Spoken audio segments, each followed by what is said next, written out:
Welcome to ইংলোপিডিয়া official. চলুন আজকে সকলকে আমার ইউটিউব চ্যানেলে সকলকে স্বাগত। আজকে আমরা শুরু করতে চলেছি আমাদের প্রনাউন্সিয়েশন ক্লাসের, যে সি কখন সাইলেন্ট থাকে। অলরেডি আমরা দুটো ভিডিও করেছিলাম এরপরে। আজকে আমরা সেটা 3rd নম্বর ভিডিও দেখব, যে কখন সির উচ্চারণ হয় না। একটা ওয়ার্ড আমরা নিই, যেমন দেখুন CLICK। এবার এখানে আমরা সির উচ্চারণটা আগে দেখি, তারপরে বাকি ওয়ার্ডটার প্রত্যেকটা লেটার অনুযায়ী ওয়ার্ড বসিয়ে, মানে শব্দের উচ্চারণটা বসিয়ে আমরা পুরো ওয়ার্ডটার উচ্চারণটা করব। ফার্স্টে রেখেছে সি, একটা যে প্রথমে একটা সি আছে, আবার দেখি সিকে একটা সি রয়েছে। তাহলে প্রথমটাকে দেখে নিই কী হয়। এখানে সি আমরা যে রুলসটা পড়েছিলাম কখন কখন সাইলেন্ট থাকে, আমরা 3টে ভিডিওতেই দেখেছি, মানে 3টে পার্ট দেখলাম। যে একটা হচ্ছে এসের পরে যদি থাকে সি, সেক্ষেত্রে সাইলেন্ট। আবার যদি সিটা যখন আই ই বা ওয়াইয়ের আগে থাকে সেক্ষেত্রে সাইলেন্ট, বা সি এবং কে যখন একসঙ্গে যুক্ত থাকে সেক্ষেত্রে সাইলেন্ট। কিন্তু এখানে প্রথম সিটা এরকম কোনো বিষয়টাই কিন্তু আমাদের এখানে দেখা যাচ্ছে না, তাহলে কিন্তু সির সাউন্ডটা এখানে হবে। আর সির সাউন্ডটা কেমন হবে? সির সাউন্ডটা হবে, আমরা বলে থাকি ক, কিন্তু যখন উচ্চারণ করব একটু খ খ এরকম টাইপের আমরা করব। তাহলে আমরা এখানে লিখে দিচ্ছি সি মানে ক লিখছি, উচ্চারণ করার সময় কটাকে একটু খ এভাবে উচ্চারণ করব।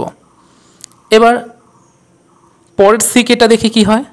এখানে দেখুন সি আর কে একসঙ্গে যুক্ত রয়েছে, তাই এক্ষেত্রে কিন্তু সির উচ্চারণটা হবে না, জাস্ট কের উচ্চারণটা যেটা ক হয় সে ক সেরকম উচ্চারণটা হবে।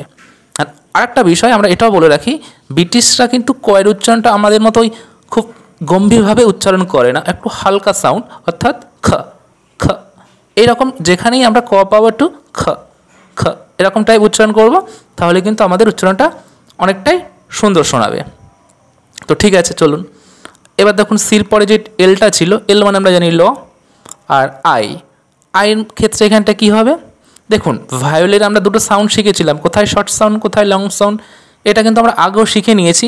তবু আমি এই ভিডিওতে বলে দিচ্ছি আরেকবার, যে যখন দুটো ভায়োল পাশাপাশি মানে ভিভি, সেক্ষেত্রে আপনার প্রথম ভায়োলটাকে লং সাউন্ড হিসাবে নেবেন। অথবা VCV, অর্থাৎ দুটো ভায়োলের মাঝে একটা কনসোনেন্ট থাকলে পরের ভায়োলটাকে, তাহলে প্রথম ভায়োলটাকে অবশ্যই আপনি লং সাউন্ড করবেন। অথবা যদি ওয়ার্ডের শেষে ই থাকে, তাহলে এর আগে নিকটবর্তী যে ভায়োলটা আছে সেই ভায়োলটাকে কিন্তু লং সাউন্ড করবে। এই 3টি বিষয় সাধারণত প্রযোজ্য হয় আমাদের সাউন্ডের লং ও শর্টের ক্ষেত্রে। তো এক্ষেত্রে দেখতে পাচ্ছি আই যেহেতু একা রয়েছে, তাহলে আমরা আয়ের কিন্তু শর্ট সাউন্ড ইউজ করব। শর্ট সাউন্ডটা কেমন? ই রস্বই যেটা, সেটা হচ্ছে শর্ট সাউন্ড।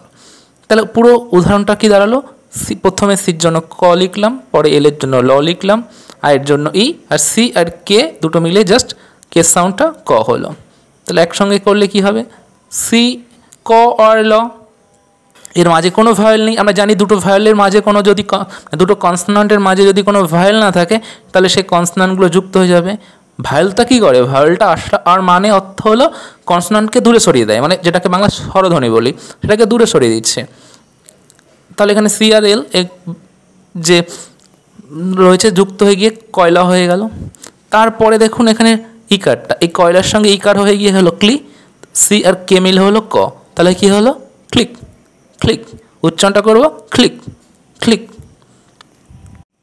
আরেকটি উদাহরণ দেওয়ার চেষ্টা করি আমরা, CRICKET,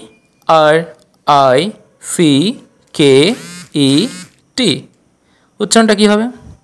এখানে দেখুন প্রথম সিতে যে সাইলেন্ট, যে সকল বিষয়ে সাইলেন্ট হয় সে কোনো রুলসই কিন্তু এখানে কার্যকারী হয়নি, তাই সি সাউন্ড এখানে করব, অর্থাৎ খ।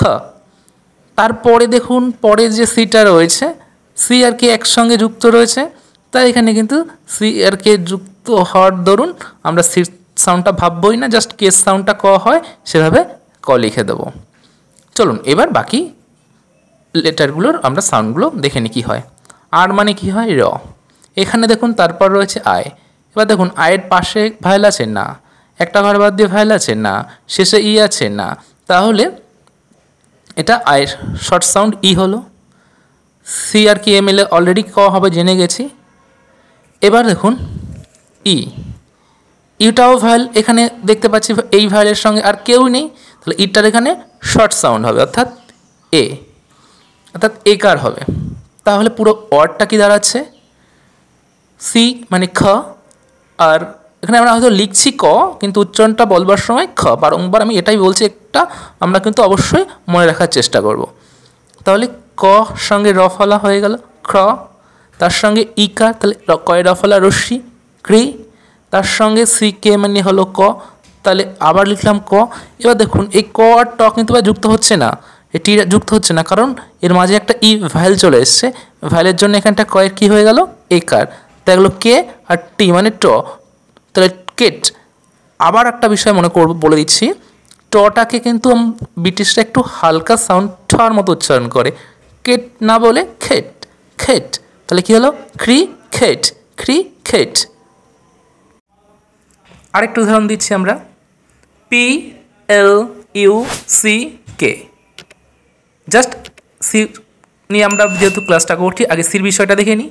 সি কে একসঙ্গে রয়েছে তার জন্য এখানে কি হয়ে যাবে ক, বাকিগুলো এবার দেখি। পি মানে প, এল মানে ল, ইউটা ভ্যাল, কেউ নেই এর ভ্যাল, তাহলে এবার শর্ট সাউন্ড হবে, ইউ শর্ট সাউন্ড কি হয় আ, তাহলে আকার লিখলাম। এবার পুরো ওয়ার্ডটাকে একসঙ্গে আমরা উচ্চারণ করি, কীরকম দাঁড়াচ্ছে পি প, পয়ের সঙ্গে এল মানে ল, পয়ের সঙ্গে ল হয়ে গেল। এবার দেখুন এই যে ভ্যাল আকার রয়েছে, এই প ল এর পরে আকার, তাহলে পয়ের ল এর সঙ্গে আকার লিখলাম প্লা, সি এর কে মিলে ক, তাহলে প্লাক।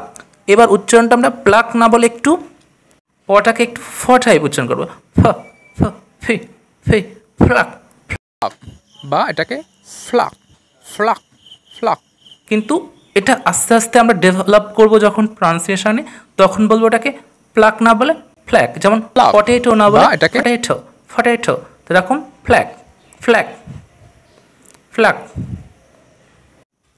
লাস্ট আজকে একটা উদাহরণ দিই, বি এ সি কে, এখানেও দেখতে পাচ্ছি সি আর কে একসঙ্গে যুক্ত, তাই এখানে জাস্ট কে সাউন্ড মানে ক হবে। এবার দেখি বি মানে ব, এ, এখানে দেখুন এ ভ্যাল একসঙ্গে ভ্যালের পাশে কেউ আর কেউ আছে না, এটা একাই রয়েছে, সেক্ষেত্রে আমরা এ সাউন্ডটা কিন্তু শর্ট করব অর্থাৎ এ, তাহলে বয়ের সঙ্গে জ ফলা হলো বে, সি কে ক, তাহলে কী হয়ে গেল ব্যাক ব্যাক, নট ব্যাক, কটাকে একটু হালকা খ, ব্যাক ব্যাক।